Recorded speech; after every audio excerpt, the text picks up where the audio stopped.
ogi kamana midihi okay waxaa dhacday markuu yimid haddana inaan uur yeeshay gabadha uurkeedi gabadhayda Suleeqa uurkeedi ilaahay ku caasiyi maayo walaalkayga ilmaha iga dhalna ku caasiyi maayo like this what happened to me halkan ka bilaabata marka haddaan imaado shaqada oo aan imaado Bush House booskaygii Bush House oo xilligaas muhiim ah magaciisa inaan sheego bulin ila fadhiya gurigii haddaan tagana ninka dhib ila fadhiya laakiin de booska qod kasta oo meelo fara badan waa Yusuf kaligayna maaha cid walba Yusuf ka hadashay qof walba buli karay everybody mid dhintay iyo mid noolba wuu buli karay marka taas asaga dhinac baan dhigay buug dhan baa chapter dhan oo buuga aniga noloshayda aan ka qoro aan ku saabsan oo la yiraahdo aniga iyo Yusuf chapterkaas waxa la yiraahdaa aniga iyo Yusuf buugayga waxa la yiraahdaa wax kastaba ka dhigay because waxa maray hagardaamooyin badan oo kaliya inaan la tacaal ninkii markaan keenay oo ila joogo walaalkay magac kale uu yeeshay magac kale isku dhiibay magac kale uu baxsaday anigana wadankan sharciyan ku keena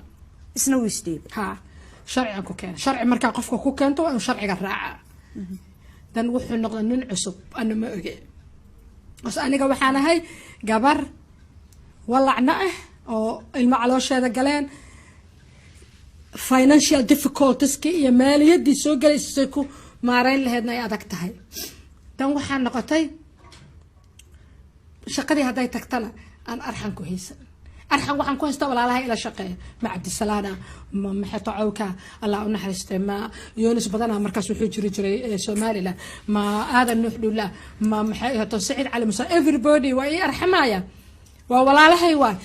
oo Soomaalinimada ilaalinaya but this guy not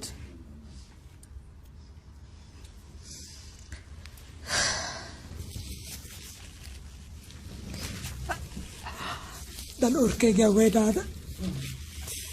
urkayga soo weydaaday waxaa gaaray 8 bilood gabadhayda Suleeqa urkeeda dhinkii guriga ii fadhiyo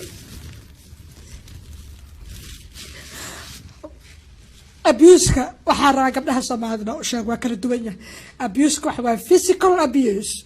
mental abuse emotional abuse and financial abuse afartaas ugu badan spiritual abuse ajirna ka anaga nama qosay because Soomaali ba guursanayna ningaala ma guursanayno ya spiritual abuse wuxuu imaada marka oo la sameeyo laba qof kala diimo duwan physical abuse waa jug marka geesa maarta daamanka laga jabiyo emotional abuse waa marka lagu caayo financial abuse waa marka lacagta iyo cunada aad guriga soo gashay telefoonka guriga soo gashay telefoonka la qarxiyo oo cunada maxay ahayd toona la misuse karayo oo wax walba lagu dheelo emotional abuse al dhaha waxa la dhahaa financial abuse maxay mental abuse waa waxa weeye marka mar walba mentality-gaaga wax adiga ku dhibaaya marka lagu dhaho like maxay ahayd saana tahay oo kulligeed wax foolxun intaas guriga iyaga socotay maalintii dambe waa baxay 8 bilood ah wiilasha ila shaqeeya hadday maanta kuwa nool dhagaysanayaan barnaamijkayga way ogyihiin wayna xasuusan doonaan way fasaxayaan kan sumeelaha oo meesha madaxda ka ah BBC waxay qabtaa sharci policy la dhahaa flexible working ilaa hadda waa jira sharcigaas qaasatan markaas waxaa talinaysay xisbiga Labour-ka wuxuu aad xil u siin jiray familieska flexible working that means waxa waa gabadha shaqaalaha ah oo UK ka shaqeyso in ay shaqeyso xilliga ay iyada shaqada ku faraxsan tahay that's what means flexible working marka flexible working asaga aniga flexible working oo aan aniga sameyn karo waxa waa in gelinka hor la igu qoro shaqada laakiin gelinka dambe la iga daayo sax but this guy oo BBC xukuumaya waxa ka ahaa wuxuu igu qasbayaa inaan gelinka dambe ugu qoraya shaqada soo galo waay isagu wuxuu eegaya xilliga adiga ku dhibaya because jadwalka shaqada asaa qoraay Soomaa haduuna isagu qorno secretariat qortana asaa amraay soo marka maxaa dhacaya aniga foldid ahay lugaha ka bararsan ka waxaysan wiilasha kale waxay dhahayaan aadan nuuxdule iyo cawke iyo Cabdisalaam iyo Aamin Abaay adoo sidan ah anagu reeraan leenahay ma aragtay ma ku fiirsan karno anaga shaqada ka qabanayna bax bishaar ma baxay because daan baxo abuse kale aan aad guriga igu sugaayo ma bixi kari I just cannot go home da waxa jooga toiletka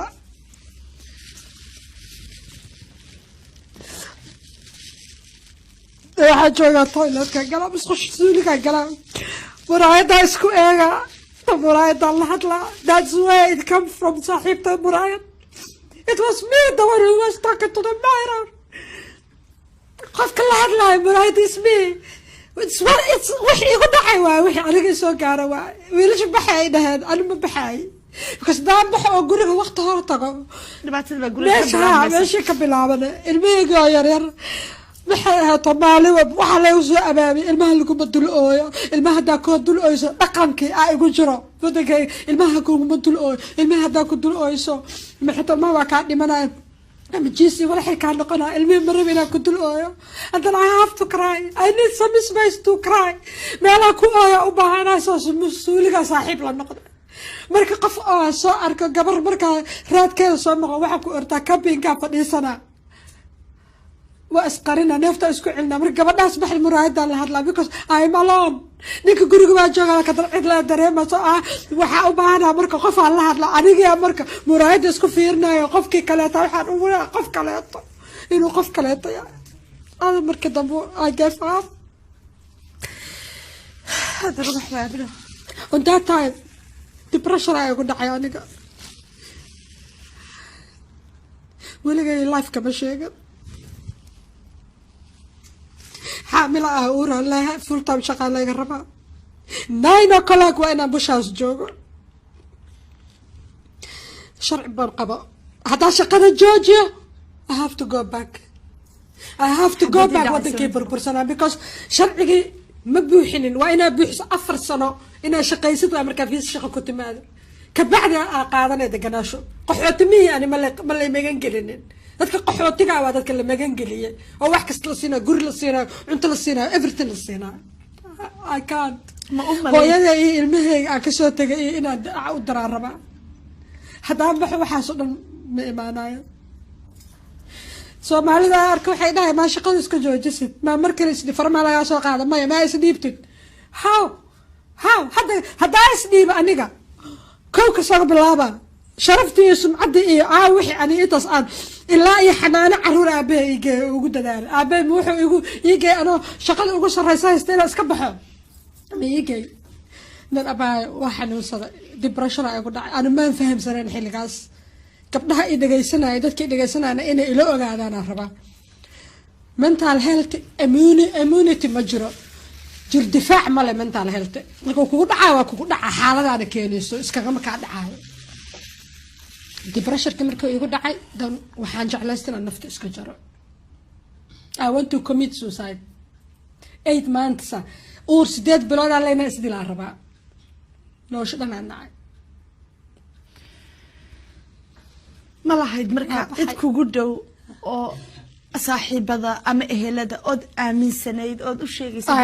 guriga ka haysatay friends ma qabo gabdho Soomaaliya ii dhow waan aamini karin ma gabdho Soomaaliya ii dhow ayagana marka hore waan ka ilaalinay dhibaatadeeda because abay anay dhaqanka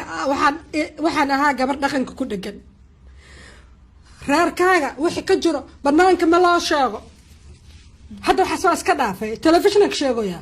I don't care wixii la sheegay wixii la sheegayn bas mar raba inay aniga ugu jiraan 24 hours mar raba okay maalintii aan rabay inaan isdilo marka maxay sameeyay temple meel la dhahayaa jirto laba station Holborn iyo temple bushaas u dhawa Holborn marka meel la iska tuuro ma laakiin temple jidka hadaa goyso river Thames ku yaal wabiga Thames dabaalna ma aqaan ani I wanted to waa ogahay inaan dhimanayo dabiyaha isku tuuro way dabaaladka ka baxsan ma badliida ماشي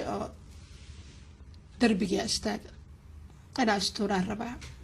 لكن على شيء سائد ودر ساعه داندو على شيء حنون اسم سو كدكري قاب اسكو توري الهاي كفكره مرك بطل وا اي كدمات ان استورا ربع I want to die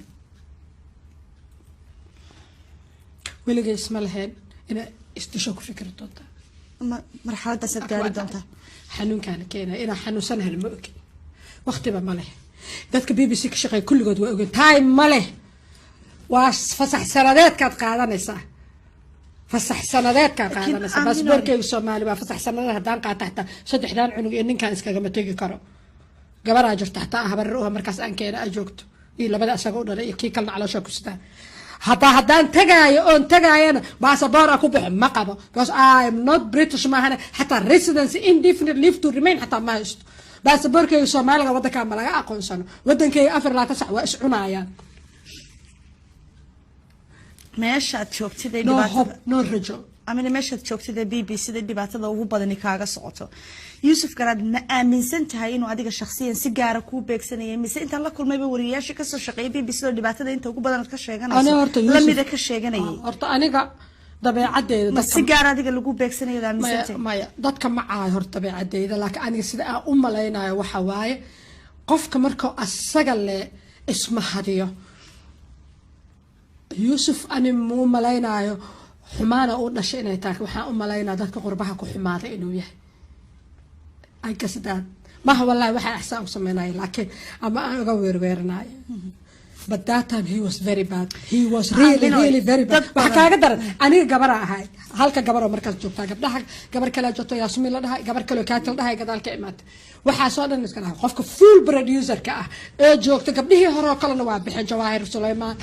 Shamsabo kullu waa bixin qofka oo joogtay oo halka gabar oo codkeeda aad loo maqlaay ta iigu darneed waxay ahayd libaaxa ah marka dadka banaanka iga maqlaay because they don't know ina kamid waa dhagaysanaysan ma ogidin waxaan ku suganahay ana kamid ah dadkii ku dhagaysan aniga dhexda ka dhimanay because abuse kugu socdo ee bullying kugu socdo qofka waa in qofka fiir qofka marka shaqada laga buluusay oo gurigiisa degan yahay qofka waa noolaa karaa gurigiisa degan laakiin labadiiba laakiin marka gurigana laga haysto balaay ka haysto shaqadana balaay ka haysto meel aan ku survive garoobaysa male ma fahamtay ewerka horna umada lana meelaha warwareego qof wuxuu dhalatay